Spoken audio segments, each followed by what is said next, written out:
வணக்கம். நாதம் அப்படின்னு சொல்றோம். நாதம்னா ஒரு ஓசை, அதனுடைய வெளிப்பாடு தான் நாதம்.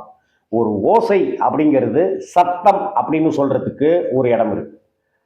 அதே போல இசையாக வந்ததுனால் அது நாதமாக சொல்லப்படுவது. கடவுளை வழிபடுகிற பாடல்களாக இருக்கட்டும், மந்திரங்களாக இருக்கட்டும், ஜபங்களாக இருக்கட்டும், அதையெல்லாம் நாம நாதம் அப்படின்னு சொல்றோம். நாத பிரம்மம் அப்படின்னு சொல்றோம். இந்த நாத பிரம்மம்லாம் எப்படி இருக்கும்? இந்த நாத பிரம்மம் எங்கிருந்து வருது அப்படின்னு தேவர்களுக்கு ஒரு கேள்வி. அப்ப பூந்துருத்திக்கு வருக அப்படின்னு ஒரு அசரீதி கேட்குது. யாருக்கு? தேவர்களுக்கு கேட்குது. 33 கோடி தேவர்களுக்கும் கேட்குது.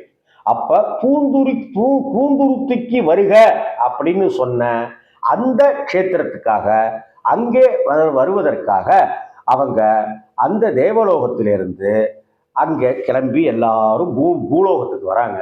பூலோகத்தில் வந்து பூந்துருத்தி அப்படிங்கிற அந்த ஸ்தலத்தை நாடி வந்து அந்த அழகிய நறுமணம் சூழ்ந்த வனத்துக்கு வராங்க. அந்த ஸ்தலம்தான் நாத பிரம்மத்தை உணர்த்திய ஸ்தலம். அந்த நாத பிரம்மத்தை, அந்த ஓசையை, அந்த சப்தத்தை உணர்த்திய ஸ்தலத்துல தட்சிணாமூர்த்தி வீணையை வாசித்துக் கொண்டிருந்தார். அந்த வீணையினுடைய நாதத்தில் தேவர் பெருமக்கள் 33 கோடி தேவர்கள், முனிவர்கள், சித்த புருஷர்கள் கிறங்கி போனார்கள், இசைக்கு வசமானார்கள் அப்படின்னு புராணம் சொல்லுது. தஞ்சாவூர்லேருந்து திருவையாறு போற வழியில திருக்கண்டியூர் அப்படின்னு ஒரு ஊர் இருக்கு. அந்த திருக்கண்டியூர்லேருந்து திருக்காட்டுப்பள்ளிக்கு போற வழியில இருக்கிறது தான் திருப்பூந்துருத்தி. அந்த பூந்துருத்திக்கு வருகன்னு சொன்ன ஸ்தலம் தான் திருப்பூந்துருத்தி அப்படிங்கிற ஸ்தலம். பிரம்மாண்டமான திருக்கோவில் கொண்ட ஸ்தலம். அஷ்ட வீரட்டான திருத்தலங்கள் அப்படின்னு சொல்றோமே, அதுல திருப்பூந்துருத்தி திருத்தலமும் ஒன்று. இங்க தட்சிணாமூர்த்தி காண கண்கோடி வேணுங்கிற அளவுக்கு இருப்பார். வீணையை வைத்துக் கொண்டிருக்கிற தட்சிணாமூர்த்தி அவ்வளவு அழகா இருப்பார். தட்சிணாமூர்த்தியே ஞானத்தை பெறுபவர், யோகத்தை பெறுபவர். ஞானம் என்பதில் எல்லா விஷயங்களும் வந்துருக்கு. ஞானம் அப்படின்னு யாருக்கு வரும்? புத்தி கூர்மையாக இருந்தால் வரும். புத்தி கூர்மையாக இருக்கிறவங்களுக்கு என்னென்னலாம் சித்திக்க பெறலாம்?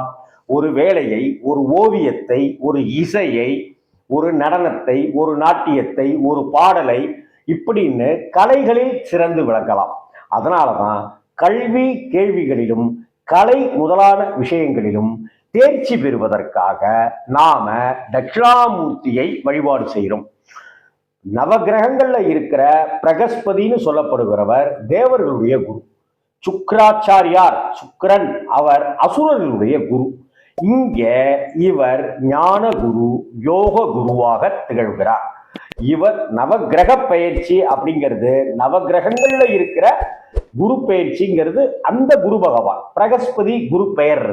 இங்க இருக்கிறவர் தென்முகம் பார்த்து இருக்கிறதுனால இவர் தென்முக கடவுள் தட்சிணாமூர்த்தி அப்படின்னு சொல்லப்படுகிறார்.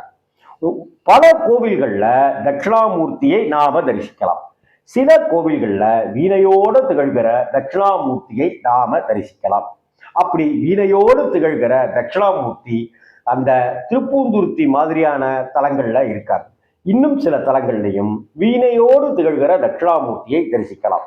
திருச்சியிலிருந்து நாமக்கல் போற வழியில, திருச்சியிலிருந்து நொச்சியம் தாண்டி சில தூரங்கள்ல துடையூர் அப்படின்னு ஒரு ஊர் இருக்கு. அந்த துடையூர்ல விஷ மங்களேஸ்வரர் அப்படின்ற ஒரு சிவன் கோவில் இருக்கு. அந்த கோவிலையும் வீணையோடு இருக்கிற தட்சிணாமூர்த்தியை நாம தரிசிக்கலாம். ஆக வீணையுடன் திகழ்கிற தட்சிணாமூர்த்தியையோ அல்லது தட்சிணாமூர்த்தியையோ நாம கொண்டை கடலை மாலையிட்டோ அல்லது கொண்டை கடலையால் சுண்டல் செய்து நைவேத்தியம் செய்தோ நாம் வழிபட்டு வர, குறிப்பாக நம் குழந்தைகள் வழிபட்டு வர, அவங்க படிப்புல தேர்ச்சி பெறுவாங்க. இசையில மிருதங்கம் வாசிக்கிறது, பாடுறது, நடனம் கற்றுக்கொள்வது அல்லது வேறு ஏதேனும் இசைக்கருவிகளை கற்றுக்கொள்வது அப்படின்னு இருக்கிற எல்லா விஷயத்திலையும் வித்யா ஞானம் பெறுவார்கள். அதனால வீணை தட்சிணாமூர்த்தியை, வீணையோடு திகழ்கிற தட்சிணாமூர்த்தியை வணங்கி வழிபட்டு பிரார்த்தனை செய்து வந்தால் நாம் இசைபட வாழலாம், கலைபட வாழலாம், கலை நயம் பெற வாழலாம். நமஸ்காரம்.